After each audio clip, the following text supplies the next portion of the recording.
Proud India के blog में आपका स्वागत है। और आज आपको बॉलीवुड की सबसे खूबसूरत और सबसे पहली आइटम गर्ल हेलन की ज़िंदगी की मैं कहानी बताने जा रही हूँ।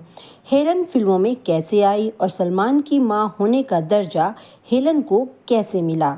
ज़्यादा देर ना करते हुए ये सारी कहानी आज मैं आपको सुनाने वाली हूँ, तो इसके लिए आपको अंत तक टिके रहना बेहद ज़रूरी है। तो चलिए जानते हैं हेलन की शुरुआती जीवन के बारे में। तो दोस्तों, हेलन का जन्म हुआ था 21 नवंबर 1938 को बर्मा के यंगोन इलाके में। इनके पिता एक एंग्लो इंडियन थे, जबकि इनकी मां बर्मीज थी। हेलन जब छोटी ही थी तो इनके पिता की मृत्यु हो गई।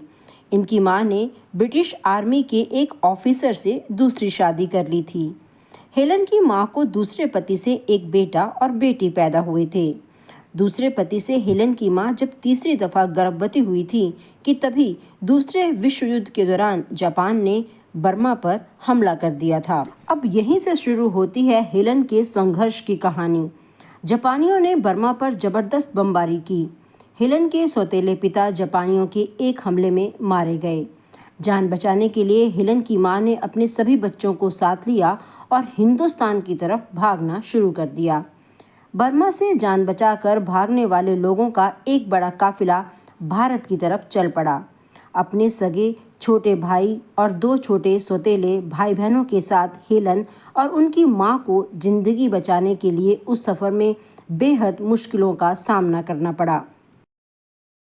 ये लोग कई दिनों तक भूखे प्यासे चलते रहे। इसी बीच इनके काफिले के कई लोग बीमारी से मर गए तो कुछ बेहद पीछे छूट गए। किसी तरह हेलन की मां अपने परिवार को लेकर ब्रिटिश आर्मी के एक कैंप में पहुंच गई।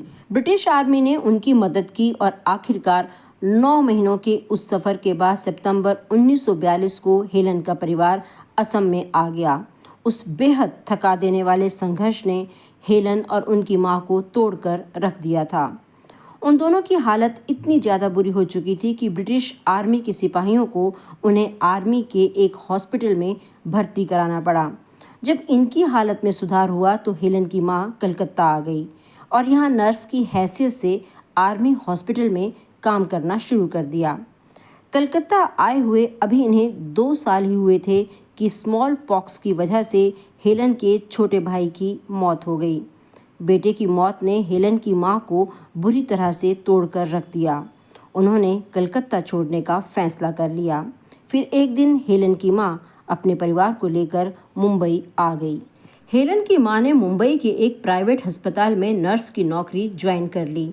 हेलन और उनके छोटे भाई बहनों को एक सरकारी स्कूल में दाखिला दिला दिया गया, लेकिन हेलन की मां की सैलरी इतनी ज़्यादा नहीं थी कि वे अपने सभी बच्चों की पढ़ाई का खर्च उठा सके, तो उन्होंने हेलन की पढ़ाई छुड़ा दी। ना चाहते हुए भी हेलन ने मां की बात मानते हुए पढ़ाई छोड़ दी। इसी दौरान हेलन की मां की दोस्ती उस दौर की मशहूर फिल्म डांसर कुक्कू मोरे से हो गई। हेलन की मां ने कुक्कू मोरे से रिक्वेस्ट की कि हेलन को भी फिल्मों में कोई काम दिला दे। तब कुक्कू मोरे ने हेलन की मां को सलाह दी कि पहले हेलन को डांस की ट्रेनिंग दिलाओ, तब जाकर इसे कोई काम मिल पाएगा। कुक्कू की सलाह पर हेलन की मां ने हेलन को कथक और मणिपुरी डांस की ट्रेनिंग दिलाई और आखिरकार कुक्कू की मदद से हेलन को कोरस डांसर की हैसियत से फिल्मों में काम मिलने लगा। साल 1951 में रिलीज हुई साबिस्ता और आवारा नाम की फिल्मों में हेलन को पहली दफ़ा कोरस डांसर के तौर पर काम करने का मौका मिला। चूंकि हेलन कुक्कू की दोस्त की बेटी थी, तो कुक्कू ने हेलन को लीड डांसर के तौर पर काम दिलाने की कोशिश शुरू कर दी। जल्द ही कुक्कू की कोशिशें रंग लाई और 1952 में रिलीज हुई फिल्म अलिफ लैला में पहली दफ़ा हेलन को सोलो डांसर के तौर पर काम मिला। इसके बाद कुछ गानों में हेलन ने कुक्कू मोरे के साथ भी परफॉर्म किया और जल्द ही हेलन के डांस और उनकी खूबसूरती ने उन्हें लोकप्रियता दिलाना शुरू कर दी। धीरे धीरे जैसे जैसे हेलन की लोकप्रियता बढ़ने लगी, हेलन ने कुक्कू मोरे को रिप्लेस करना शुरू कर दिया। साल 1958 में रिलीज हुई फिल्म हावड़ा ब्रिज के गाने मेरा नाम चिंग चिंग चू में हेलन लोकप्रियता के शिखर पर पहुंच गई। देखते ही देखते हेलन फिल्म इंडस्ट्री की पहली आइटम गर्ल बन गई। हेलन ने न केवल इंडियन क्लासिकल बल्कि कैबरे डांसर में भी जमकर अपने जलवे बिखेरे। हेलन सेक्स सिंबल बन गई, उन्हें हिप बॉम्ब कहा जाने लगा। फिल्म इंडस्ट्री का हर बड़ा निर्माता उनके साथ काम करने के लिए अब उतावला हो गया था। ये वो दौर था जब फिल्मों में कैबरे सॉन्ग होना बेहद जरूरी माना जाता था। हेलन की डिमांड बढ़ने लगी और उन्होंने खूब पैसा कमाना शुरू कर दिया। एक सीलन भरे बदबूदार कमरे में रहने वाली हेलन कुछ ही सालों में एक आलीशान बंगले की मालकिन बन गई। हालांकि इस दौरान जो इकलौती बुरी चीज हेलन की जिंदगी में हुई वो ये कि जिस कुक्कू मोरे ने हेलन को बॉलीवुड में कामयाबी दिलाई, उसी कुक्कू मोरे से हेलन के रिश्ते बेहद ज्यादा खराब हो गए। हेलन हर दिन कामयाबी की एक नई इबारत लिख रही थी। इसी दौरान Helen film producer PN Arora के साथ रिलेशन में आ गई।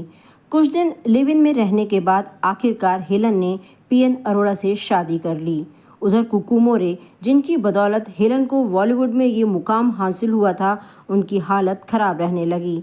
हेलन पर तो नहीं लेकिन हेलन की मां पर अपनी बेटी की शोहरत और दौलत का घमंड जरूर चढ़ने लगा था। बहरहाल कुकू की मौत के बाद हेलन और कुकू का ये अनोखा चैप्टर आखिरकार बंद हो गया। दूसरी तरफ अपनी शादी के लगभग 16 साल बाद 1974 में अपने जन्मदिन के दिन ही हेलन ने अपने पति पीएन अरोड़ा से अपना रिश्ता खत्म कर लिया। बकौल हेना, पीएन अरोड़ा उन पर बहुत ज़्यादा सख्तियाँ करने लगे थे। वो हेलन की कमाई दौलत को आंख बंद करके लुटा रहे थे। नतीजा ये हुआ कि हेलन लगभग बैंकक्रप्ट हो गई थी और जिस किराए के घर में वो पीएन अरोड़ा के साथ रह रही थी वो भी उन्हें खाली करना पड़ा। पीएन अरोड़ा से शादी खत्म करने के बाद हेलन की जिंदगी में मुसीबतें आनी शुरू हो गई। कहा जाता है कि हेलन की अपनी मां और अपने भाई बहनों के साथ भी रिश्ते बिगड़ गए थे।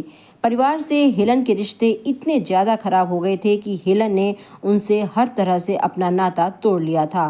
वहीं 50, 60 और 70 के दशक के शुरुआती सालों तक हर किसी की पहली पसंद रही हेलन को अब बढ़ती उम्र की वजह से काम मिलना भी काफ़ी कम हो गया था। वजह थी फिल्म इंडस्ट्री में इस समय तक कई नए हॉट और जवान डांसर्स आ गए थे। एक वक्त ऐसा भी था जिस समय हेलन के पास खुद काम चलकर आता था।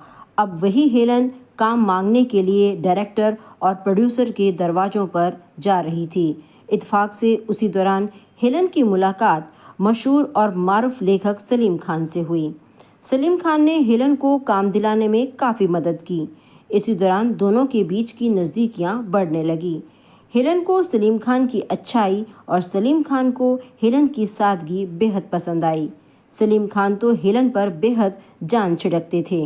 हेलन सलीम खान को इतना पसंद करती थी कि इसका अंदाज़ा ऐसे लगाया जा सकता है कि शादीशुदा और कई बच्चों के पिता होने के बावजूद सलीम खान ने हेलन से साल 1981 में शादी कर ली।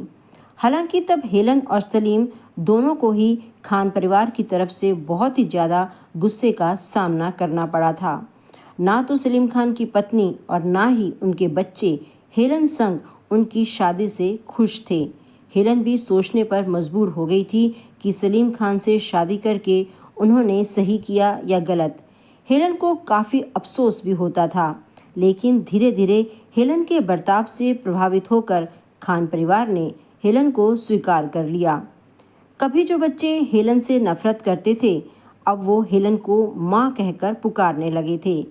सलीम खान से शादी करने के बाद हेलन ने भी आखिरकार फिल्मों से पूरी तरह से ब्रेक ले लिया।